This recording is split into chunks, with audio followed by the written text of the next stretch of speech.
Hello again, everyone. Well, it's week 9 of IAH 241G, Women Behind the Camera and on Screen, and hopefully your learning team is in the middle of developing and refining its collaborative project number 2. You've picked your film, you've nailed down your reading, maybe a couple of times, and your team has had at least a couple of productive discussions that felt genuinely exciting. Good. Hold on to that feeling, though, because this week I want to talk about something that can quietly derail even the most enthusiastic and organized team: the evidence problem. Here's what that looks like in practice. A team might write something like, "The film challenges the male gaze throughout, full stop." And I'll read that and scratch my head and think, okay, but where? Which shot? Which scene? Which formal choice? The claim is there, but the proof isn't. The argument floats in the air with nothing anchoring it to the actual article chosen for the project. And without that anchor, even a genuinely insightful observation can fail to persuade. So let me provide your learning team with a concrete suggestion. When your team drafts any analytical sentence, ask yourselves, what's the timestamp? Not literally, but as a discipline.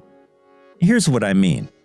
What exact moment are you talking about in your film? The same goes for elements like lighting, framing, dialogue, or silence. The point is, the more precise your answer can be, the stronger your analytical grip on the film you're working with. One well-chosen scene examined closely and methodically will always outperform a string of vague references to the film as a whole. The same rule applies to your theoretical reading. Don't just cite a scholar's name and move on. Which particular passage in that article is key to your understanding? Which concept? What's the specific term provided by the reading that's vital to your understanding and use of it in your own discussion? That's where your vocabulary lives, and vocabulary is analytical power.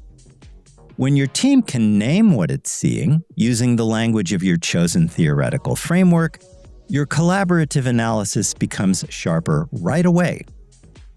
Now, I want to mention something else that learning teams occasionally wrestle with.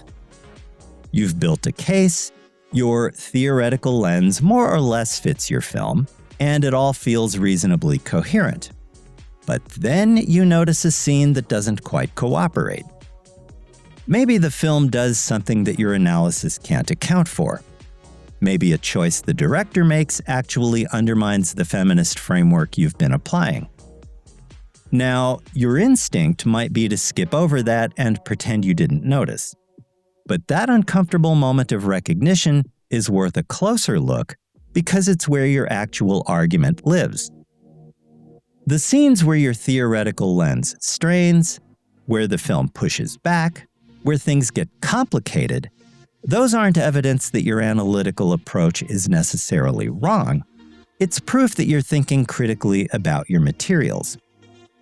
These challenges reveal something genuine about both the film and the theoretical framework that your team uses to examine it, what each one can do, and what each one can't.